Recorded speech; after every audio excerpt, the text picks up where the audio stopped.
Today would have been Kobe Bryant's 44th birthday. Man, and it's been 2 years since he passed away. Oh, boy. Boy. Alright, today we are definitely, I'm going to just go over Kobe, all his accomplishments, memories that I have of him. Oh, it just, I'm, saddened, as the man was so influential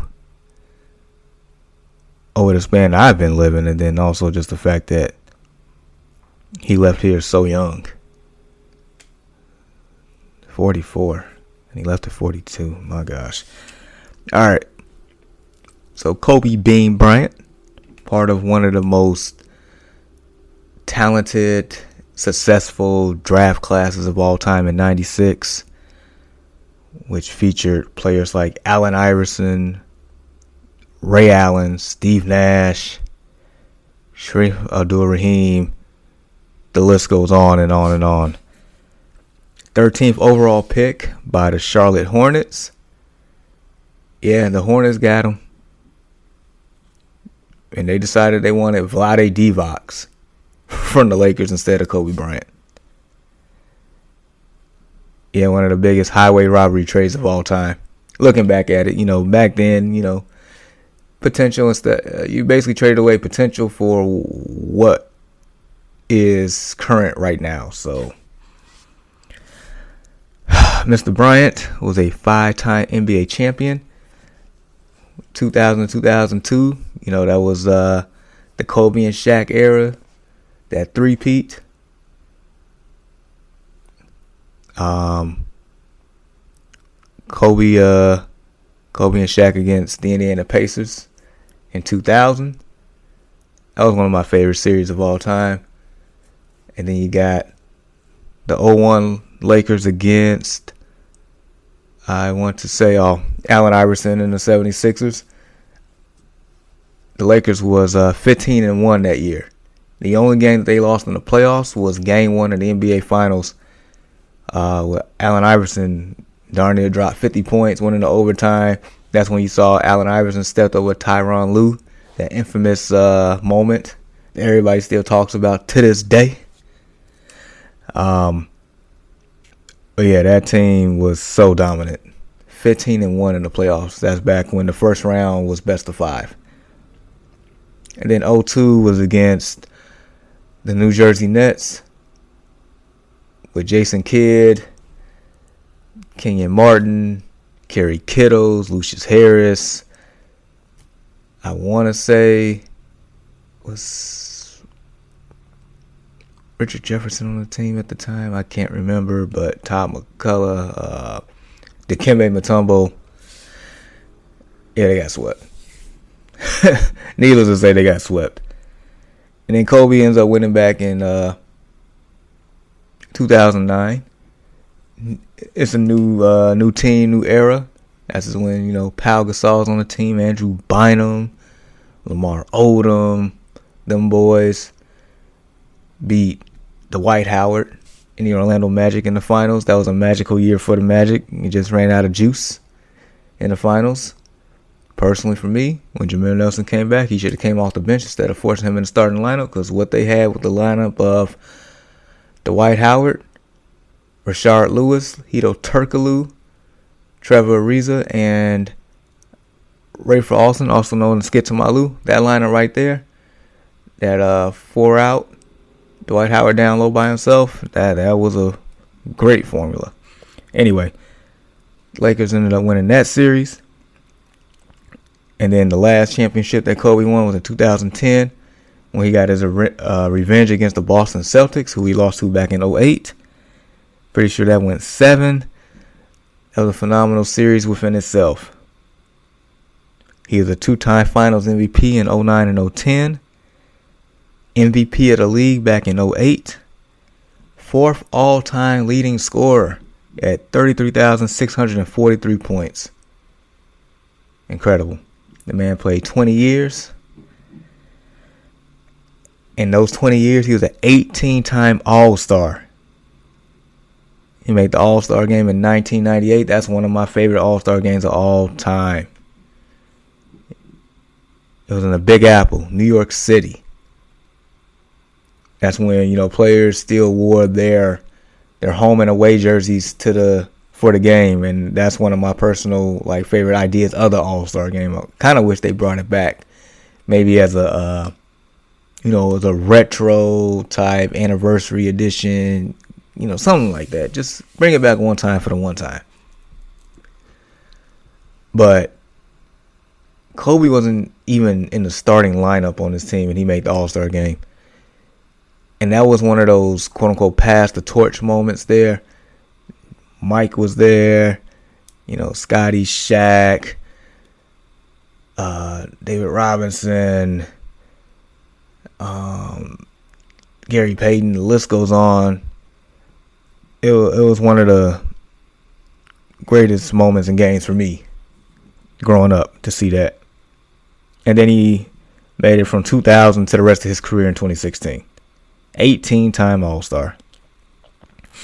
In those 18-time All-Star games that he played, 4 times he was All-Star Game MVP, 02, 07, 09, and 11.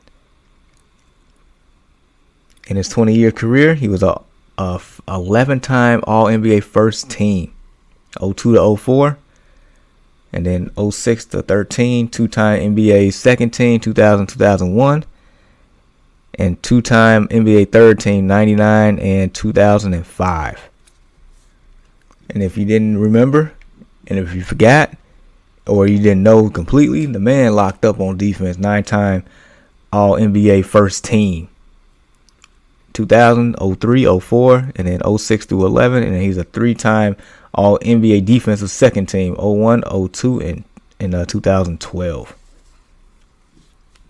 Not to mention 2-time NBA Scoring Champion, 06, 07, Dunk Contest Champion, 97, All-Rookie Second Team, 97, NBA 75th Anniversary Team. And this man has both number 8 and number 24 retired by the Los Angeles Lakers. For me, when I first fell in love with Kobe and his game, was when he had the fro. That's what, 97, 98, 99, 2000, somewhere around there. Man, him wearing number 8 in the fro. Dude, yeah, man, I don't even have the words to express how much, that was an influence. I just remember, kids when we was growing up just talking about how cold this dude was. This dude was so athletic. He got the crossover, dunking on people, killer instinct. You just knew he was going to be great. And then you started seeing, pieces of his game starting to remind you like Michael Jordan. It's like, man, this dude about to be Mike all over again. That's what it felt like. Man, Kobe with the fro. That's still my personal favorite Kobe.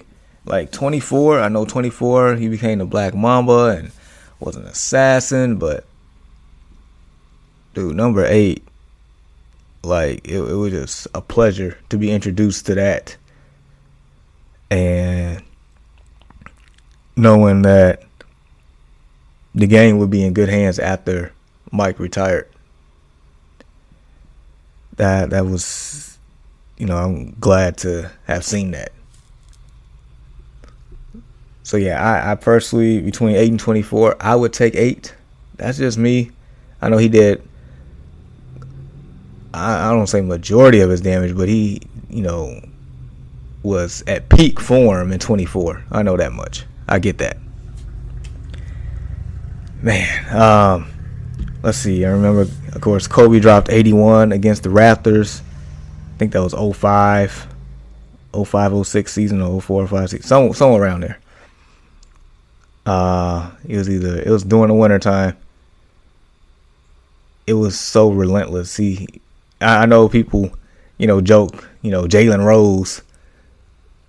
He dropped 81 on Jalen Rose, but Jalen Rose didn't guard him the whole game. Everybody caught heat from that man. It was it was on full display. You just knew that after a certain point, like, this was about to be legendary status with that. Man. Let me see what else. Kobe dunking on Yao Ming. I remember that one. Caught on baseline. Kobe dropped, 62 points in 3 quarters against Dallas. I remember that. I think he just had basically just as many points as Dallas or something like that. It was ridiculous. Man. I've seen, Kobe, just the growth of that man over the course of his career. Phil Jackson talked about it in his book, to where he would compare him and Mike and said basically, like, Mike already had, like, the ability to lead his teammates, to get them to, do things they didn't even know they can do, stuff like that. Kobe was still learning that, in the beginning, but over time, he got there.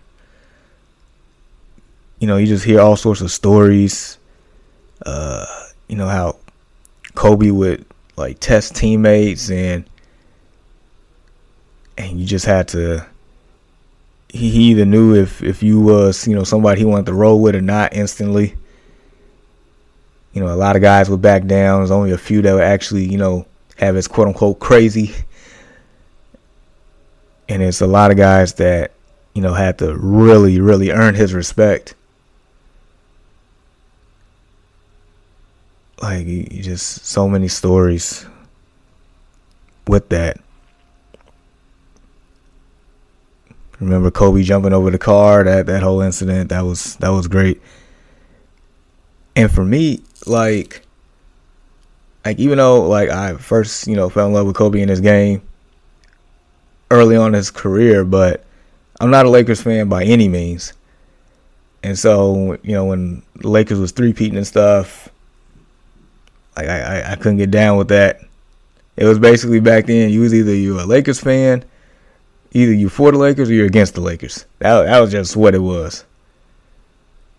And so I was definitely on the other side of that.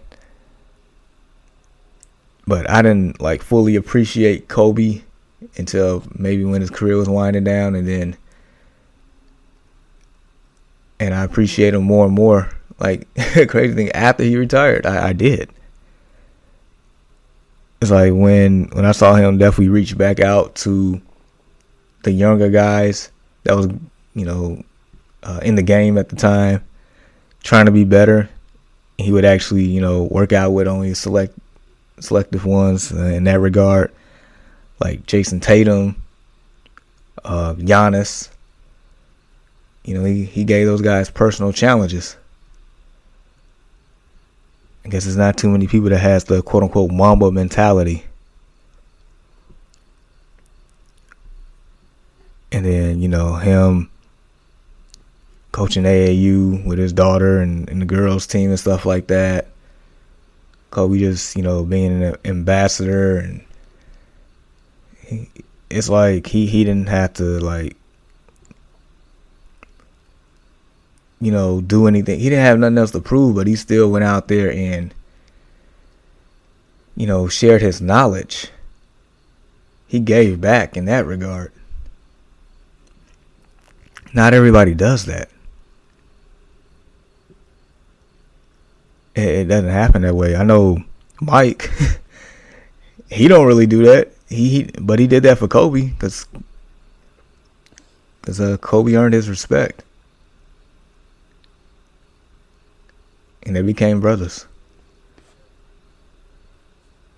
Yeah, so it's like Kobe's influence on the game, Kobe's impact on the generation. Kobe gave us 20 years. And even though he was on his last leg, the fact that he dropped 60, basically in a wheelchair out there against the Utah Jazz. I remember Because it was either watch that game or watch the Warriors win their 73rd game and be an NBA record. I definitely chose Kobe's last game. And the Utah Jazz needed to win that game to even make the playoffs. And it was a storybook ending. Kobe dropped his 60. Eliminated the Jazz from the playoffs. Dude, that stadium was so packed and so loud. That's one of those, like, you always remember where you was when, that was happening.